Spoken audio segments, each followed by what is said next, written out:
औज़ुबिल्लाहि बिस्मिल्लाहिर्रहमानिर्रहीम। अल्लाह जल्ल शानहू दे नाम दे नाल अल्हम्दुलिल्लाहि रब्बिल आलमीन वल आक़िबतुल मुत्तक़ीन अस्सलातु वस्सलामु अला रसूलिल करीम। दोस्तों अस्सलाम वालेकुम। डॉक्टर नसीर कालो हाज़िर CNP न्यूज़ तो। दोस्तों तुसां सुनिया होना अक्सर कि साडे कुछ मामलात इस तरह दे ने कि असीं कुछ पुठे काम करदे कुछ ज़्यादा आदी हाँ। मसलन तुसीं देखोगे कि सानू सर्दियां च ਜਦੋਂ ਪਾਣੀ ਦੀ ਘੱਟ ਜ਼ਰੂਰਤ ਹੁੰਦੀ ਹੈ ਨਾ ਉਦੋਂ ਸਾਡੇ ਦਰਿਆਵਾਂ 'ਚ ਪਾਣੀ ਭਰਿਆ ਹੁੰਦਾ, ਬਹੁਤ ਪਾਣੀ ਹੁੰਦਾ। ਉਹ ਸਰਦੀਆਂ 'ਚ ਵੀ ਕਈ ਵਾਰੀ ਫਲੱਡ ਆ ਜਾਂਦਾ। ਗਰਮੀਆਂ 'ਚ ਜਦੋਂ ਪਾਣੀ ਦੀ ਬਹੁਤ ਅਸ਼ੱਦ ਜ਼ਰੂਰਤ ਹੁੰਦੀ ਆ, ਖੁਸੂਸਨ ਸਾਡੇ ਉਹ ਇਲਾਕੇ ਜਿੱਥੇ ਬਹੁਤ ਗਰਮੀ ਪੈਂਦੀ ਹੈ, ਪਾਣੀ ਦੀ ਉਨੀ ਹੀ ਜ਼ਰੂਰਤ ਜ਼ਰੀ ਜ਼ਮੀਨ ਵਾਸਤੇ ਵੀ ਔਰ ਪੀਣ ਵਾਸਤੇ ਵੀ। ਔਰ ਸਾਡੇ ਪਾਕਿਸਤਾਨ ਨੂੰ ਖੁਸੂਸਨ ਪੰਜਾਬ ਦੇ ਅੰਦਰ ਐਸੇ ਬਲੋਚਿਸਤਾਨ 'ਚ ਤਾਂ ਹੈ ਹੀ ਹੈ ਨੇ, ਪੰਜਾਬ ਦੇ ਅੰਦਰ ਵੀ ਐਸੇ ਇਲਾਕੇ ਨੇ ਜਿੱਥੇ ਪੀਣ ਦਾ ਪਾਣੀ ਬਹੁਤ ਮੁਸ਼ਕਿਲ ਨਾਲ ਮਿਲਦਾ। ਔਰ ਇਹਦਾ ਤੁਸੀਂ ਦੇਖ ਲਓ ਖੁਸੂਸਨ ਜਿਹੜਾ ਹੈ ਸਾਡਾ ਪੰਜਾਬ ਲਹਿੰਦ ਦੇ ਸਾਈਡ ਤੇ ਉਹਦੇ ਵਿੱਚ ਬਹੁਤ ਪਾਣੀ ਦੇ ਪ੍ਰੋਬਲਮ ਨੇ ਅਜੇ ਵੀ। ਲੋਕ ਉੱਥੇ ਪਾਣੀ ਇਕੱਠਾ ਕਰ ਲੈਂਦੇ ਬਾਰਿਸ਼ ਦਾ ਜਾਂ ਨਹਿਰ ਦਾ ਜਦੋਂ ਆਉਂਦਾ ਤੇ ਫਿਰ ਬਾਅਦ ਚ ਆਹਿਸਤਾ ਆਹਿਸਤਾ ਨੂੰ ਪੀਂਦੇ ਕਿਉਂਕਿ ਲੋਕਲ ਜ਼ਮੀਨ ਦਾ ਪਾਣੀ ਅੱਛਾ ਨਹੀਂ ਹੈ। ਲੇਕਿਨ ਬਦਕਿਸਮਤੀ ਇਹ ਆ ਕਿ ਅਸੀਂ ਤਿੰਨ ਦਰਿਆ ਤੇ ਸਿੰਧ ਟਾਸ ਮੁਆਹਦੇ ਤੇ ਦੇ ਛੱਡੇ ਸੀ ਬਹੁਤ ਅਰਸਾ ਪਹਿਲੇ, ਕਈ ਦਹਾਈਆਂ ਪਹਿਲੇ ਦੇ ਦਿੱਤੇ ਨੇ ਇੰਡੀਆ ਨੂੰ। ਲੇਕਿਨ ਇੰਡੀਆ ਦਾ ਉਹਦੇ ਨਾਲ ਰਾਜੀ ਨਹੀਂ ਹੋਇਆ। ਇੰਡੀਆ ਨੇ ਇਹ ਕੀਤਾ ਕੁਝ ਸਾਲ ਡੇਢ ਤੋਂ ਪਹਿਲੇ ਸਾਡਾ ਹੋਰ ਦਰਿਆਵਾਂ ਤੇ ਵੀ ਕਬਜ਼ਾ ਕਰਨਾ ਸ਼ੁਰੂ ਕੀਤਾ, ਜਿਹਦੇ ਚ ਦਰਿਆ ਸਿੰਧ ਔਰ ਦਰਿਆ ਚਨਾਬ ਔਰ ਦਰਿਆ ਜੇਹਲਮ ਸ਼ਾਮਲ ਨੇ।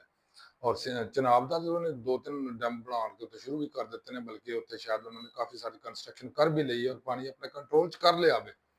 ਉਹਦੇ ਨਾਲ ਕੀ ਹੋਏਗਾ, ਸਾਡੇ ਵਸਤੀ ਪੰਜਾਬ ਦਾ ਜਿੰਨਾ ਇਲਾਕਾ ਸੀ ਔਰ ਖੁਸੂਸਨ ਵਸਤੀ ਨੂੰ ਛੱਡ ਕੇ ਦੂਸਰਾ ਮਸ਼ਰਕੀ ਪੰਜਾਬ ਸਾਡਾ ਜਿਹੜਾ ਹਿੱਸਾ ਬਣਦਾ ਵੇ, ਉਹਦੇ ਵਿੱਚ ਵੀ ਮਗਰਬੀ ਪੰਜਾਬ, ਉਹਦੇ ਵਿੱਚ ਵੀ ਬਹੁਤ ਸਾਰਾ ਪਾਣੀ ਦੀ ਕਮੀ ਹੋ ਜਾਣੀ ਹੈ। ਔਰ ਇਸ ਕਮੀ ਨੂੰ ਪੂਰਾ ਕਰਨ ਵਾਸਤੇ ਸਾਡੇ ਕੋਲ ਕੋਈ ਮੁਤਬਾਦਲ ਨਹੀਂ ਹੈ।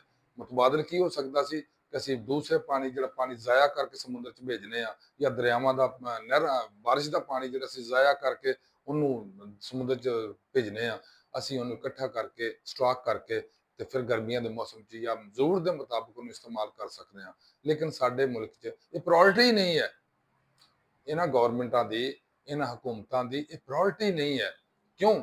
ਸਾਡੇ ਮੁਕਤਦਰੀਆ ਲਾ ਲਓ, ਸਾਡੇ ਮੁਫੱਕਰੀਨ ਲਾ ਲਓ, ਜਾਂ ਸਾਡੇ ਜਿਹੜੇ ਹੈ ਨੇ ਤਗੜੇ ਤਗੜੇ ਲੋਕ ਹਕੂਮਤ 'ਚ ਬੈਠੇ ਨੇ ਉਹਨਾਂ ਨੂੰ ਲੈ ਲਓ, ਇਹ ਸਿਰਫ ਗੱਲਾਂ ਦੀ ਹੱਦ ਤੱਕ ਤੇ ਕਰੀ ਜਾਣਗੇ ਲੇਕਿਨ ਕਰਨਗੇ ਕੁਛ ਨਹੀਂ। ਹੁਣ ਇੰਡੀਆ ਨੇ ਪਾਣੀ ਜਿਹੜਾ ਸਾਡੇ ਤੱਕ ਕਬਜ਼ਾ ਕੀਤਾ, ਨਾ ਅੱਜ ਤੱਕ ਅਸੀਂ ਕਿਸੇ ਫੋਰਮ ਤੇ ਗਏ ਹਾਂ, ਨਾ ਅਸੀਂ ਕੋਈ ਉਹਨਾਂ ਨਾਲ ਨੈਗੋਸੀਏਸ਼ਨ ਕੀਤੀ ਆ, ਔਰ ਨਾ ਹੀ ਅਸੀਂ ਉਹਨਾਂ ਨਾਲ ਕੋਈ ਸਖਤੀ ਨਾਲ ਪੇਸ਼ ਆਏ ਕਿ ਸਾਡਾ ਪਾਣੀ ਕਿਉਂ ਇਸਤੇਮਾਲ ਕਰ ਰਹੇ, ਸਾਡਾ ਪਾਣੀ ਛੱਡੋ। ਲੇਕਿਨ ਅਸੀਂ ਮਾੜੇ ਤੇ ਇਹ ਸਾਡਾ ਇੱਕ ਰੂਟੀਨ ਬਣ ਗਈ ਹੈ ਸਾਡੇ ਮੁਲਕ ਦੇ ਅੰਦਰ ਕਿ ਮਾੜੇ ਨੂੰ ਤੂੰ ਨਹੀਂ ਜਾਓ, ਜੇ ਤਗੜਾ ਹੋ ਤਾਂ ਮੂੰਹ ਥੱਲੇ ਕਰ ਲਓ। ਇੰਡੀਆ ਦੇ ਨਾਲ ਅਸੀਂ ਗੱਲ ਨਹੀਂ ਕਰਦੇ, ਇੰਡੀਆ ਤੋਂ ਪਤਾ ਨਹੀਂ ਅਸੀਂ ਡਰਦੇ ਆ, ਜਾਂ ਇੰਡੀਆ ਦਾ ਬਾਸ ਜਿਹੜਾ ਉਹ ਸਾਡਾ ਵੀ ਬਾਸ ਆ, ਉਹ ਨਹੀਂ ਸਾਨੂੰ ਕੁਝ ਕਰਨ ਦਿੰਦਾ, ਜਾਂ ਅਸੀਂ ਇੰਡੀਆ ਦੇ ਇੰਨੇ ਜ਼ੇਰੇ ਬਾਹਰ ਆ ਕਿ ਅਸੀਂ ਇਹ ਕੋਈ ਠੇਕੇਦਾਰੀ ਕੀਤੀ ਆ ਕਿ ਅਸੀਂ ਉਹਨਾਂ ਨਾਲ ਕੋਈ ਮੁਆਹਦਾ ਕਰ ਲਿਆ ਅੰਡਰਗਰਾਉਂਡ ਕਿ ਤੁਸੀਂ ਜੋ ਮਰਜ਼ੀ ਕਰੀ ਜਾਓ ਪਾਕਿਸਤਾਨ ਨਾਲ, ਅਸੀਂ ਨਹੀਂ ਬੋਲਣਾ, ਅਸੀਂ ਸੱਚੇ ਹੋਣ ਵਾਸਤੇ ਕਰੇ। ਔਰ ਤੁਸੀਂ ਪਿੱਛੇ ਤਾਰੀਖ ਦੇਖੋ ਨਾ ਥੋੜੀ ਜਿਹੀ ਪਿੱਛੇ ਜਾ ਕੇ ਕਿ ਪੀਪੀਪੀ ਦਾ ਦੌਰ ਸੀ ਜਦੋਂ ਹਕੂਮਤ 'ਚ, ਤੇ ਡਰੋਨ ਹਮਲੇ ਕਰ ਰਿਹਾ ਸੀ ਅਮਰੀਕਾ। ਤੇ ਬਾਅਦ ਚ ਤਾਰੀਖ ਨੇ ਸਾਬਤ ਕੀਤਾ ਕਿ ਬਹੁਤ ਸਾਰੇ ਲੋਕ ਜਿਹੜੇ ਸੀ ਉਹ ਉਹਨਾਂ ਨੂੰ ਫੋਨ ਕਰ ਕਰਕੇ ਕਹਿੰਦੇ ਹੁੰਦੇ ਸੀ ਕਿ ਤੁਸੀਂ ਹਮਲੇ ਕਰੀ ਜਾਓ, ਅਸੀਂ ਜਨਾਬ ਰੋੜੀ ਪਾਈ ਜਾਵਾਂਗੇ ਲੇਕਿਨ ਤੁਸੀਂ ਹਮਲੇ ਕਰੀ ਜਾਓ। ਮਤਲਬ ਸ਼ਾਇਦ ਇਹਨਾਂ ਨੇ ਕੋਈ ਇਸ ਤਰ੍ਹਾਂ ਦਾ ਨਾ ਮਾਮਲਾ ਕੀਤਾ ਹੋਵੇ ਕਿ ਅਸੀਂ ਬਿਲਕੁਲ ਅਸੀਂ ਕੁਝ ਨਹੀਂ ਕਰਦੇ, ਤੁਸੀਂ ਜੋ ਮਰਜ਼ੀ ਕਰੀ ਜਾਓ। ਲੇਕਿਨ ਇਹ ਮੁਹਿੱਬੇ ਵਤਨੀ ਵੀ ਨਹੀਂ ਔਰ ਮੁਹਿੱਬੇ ਦੀਨ ਵੀ ਨਹੀਂ ਹੈ ਕਿ ਆਪਣਾ ਦੀਨ ਸਾਡਾ ਕਹਿੰਦਾ ਕਿ ਤੁਸੀਂ ਆਪਣੇ ਹੱਕ ਵਾਸਤੇ ਲੜੋ, ਇਹ ਜਿਹਾਦ ਹੈ।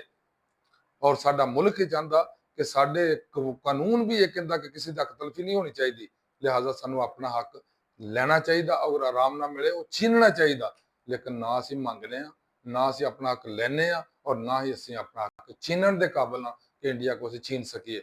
ਔਰ ਇਹ ਤੁਸੀਂ ਯਾਦ ਰੱਖੋ, ਅੱਜ ਤੋਂ ਬਹੁਤ ਅਰਸਾ ਪਹਿਲੇ ਇਹ ਅਟਲ ਬਿਹਾਰੀ ਵਾਜਪਾਈ ਸੀ ਜਾਂ ਉਸ ਤੋਂ ਪਹਿਲੇ ਨਹਿਰੂ ਨੇ ਗੱਲ ਕੀਤੀ ਸੀ ਕਿ ਅਸੀਂ ਪਾਕਿਸਤਾਨ ਬਣ ਤੇ ਗਿਆ ਲੇਕਿਨ ਇਹਨੂੰ ਬੰਜਰ ਕਰ ਦਿਆਂਗੇ, ਬੰਜਰ ਕਰਕੇ ਪਾਕਿਸਤਾਨ ਨੂੰ ਤਬਾਹ ਕਰ ਦਿਆਂਗੇ। ਔਰ ਬਿਲਕੁਲ ਉਹ ਆਪਣੀ ਜਿਹੜੀ ਗੱਲ ਕੀਤੀ ਹੋਈ ਆ ਉਹਦੇ ਉੱਤੇ ਸਮੂਥਲੀ ਚੱਲ ਰਹੇ ਨੇ।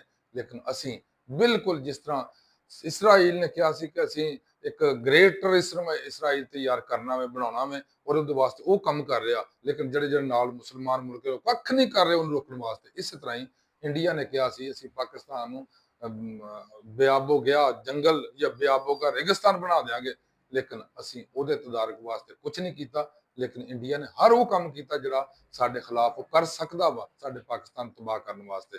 ਲਿਹਾਜ਼ਾ ਮੇਰੀ ਗੁਜ਼ਾਰਿਸ਼ ਹੈ ਮੁਕਤਦਰ ਆਬਾਦ ਦੇ ਅੱਗੇ ਕਿ ਤੁਸੀਂ ਮਿਹਰਬਾਨੀ ਕਰੋ, ਤੁਸੀਂ ਆਪਣੇ ਦੋਸਤੀਆਂ ਨਾ ਪਾਲੋ, ਤੁਸੀਂ ਆਪਣੇ ਤਲਕਾਤ ਨਾ ਪਾਲੋ, ਤੁਸੀਂ ਆਪਣੇ ਮੁਲਕ ਦੀ ਬਕਾ ਵਾਸਤੇ ਕਰੋ ਔਰ ਆਪਣੇ ਪਾਣੀ ਦਾ ਬੰਦੋਬਸਤ ਕਰੋ ਕਿ ਇਹਨਾਂ को ਪਾਣੀ ਚੀਨਿਆ ਜਾਏ। ਅਗਰ ਆਸਾਨੀ ਨਾਲ ਨਹੀਂ ਦਿੰਦੇ ਤੇ ਜੋ ਵੀ ਤਰੀਕਾ ਇਸਤੇਮਾਲ ਕੀਤਾ ਜਾਏ ਇਹਨਾਂ को ਪਾਣੀ ਆਪਣਾ ਲਿਆ ਜਾਏ ਜਿਹੜਾ ਕਾਨੂੰਨੀ ਸਾਡਾ ਹੱਕ ਹੈ। ਅੱਲਾਹ ਹਾਫਿਜ਼। अस्सलाम।